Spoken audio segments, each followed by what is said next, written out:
Hello, and welcome again to Time to Get Uncomfortable with your favorite therapist, me. Well, I might not be your favorite therapist, but I'm some people's favorite therapist, so that counts.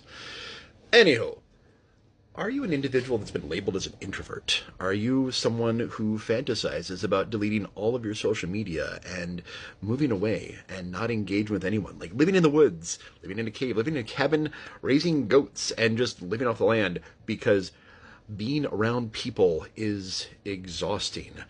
Being perceived, being seen, being engaged with is an uncomfortable thing for you. Like it feels like a tug at your soul that makes you want to cry when you realize that you have to engage with people. You might be experiencing something called autonomic hyperarousal. So essentially, this is something that generally starts from early childhood, and not to get too Freudian, but it starts with the mother and the father. Because you'll know as a parents, when we experience neglect, that's like the worst accent. I'm terrible. Like, I won't do the Austrian thing anymore. I'm so sorry. I don't even know what that was. But yes, when we start off in childhood with parents that are narcissistic, abusive, neglectful, things like that, we will start to experience autonomic hyperarousal because attention, approval, everything that is positive in our life becomes conditional. If you don't do something, then you don't get love. If you don't engage in a certain way, you don't get approval.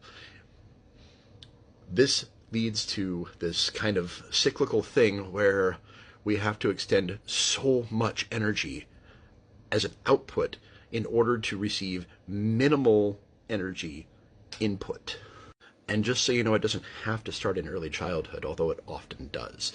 This can be something that comes on in teen years, even in adult years, and it's often due to being in abusive relationships of some kind, whether it's parent to child, partner to partner, friends. Friends in high school especially can be really awful as far as like you giving and giving and giving and giving and giving and getting back like breadcrumbs.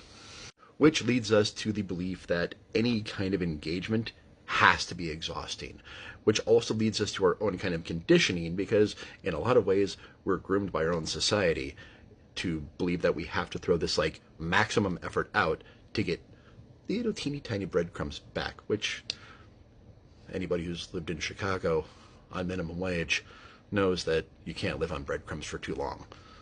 So of course you want to run away to the woods. Of course you want to get away because the idea of engagement seems overpowering too much. But there's help for that. There's therapy for that. We can work on ourselves. We can work on our trauma. We can do some DBT. We can do some ART. We can do some self-care. We can do all the things and figure out what it is that actually fills up our own buckets because we realize that at some point in our lives, we have to stop getting our energy from other people and we have to stop giving all that energy out to other people and start investing some of that energy that we're throwing away on ourselves. So yeah, there's something new for you. Autonomic hyperarousal. You don't have to go live in a cave and live off of moss and lichen. You just have to start taking care of yourself. There, now that's something you know. And knowing stuff is cool. And so are you.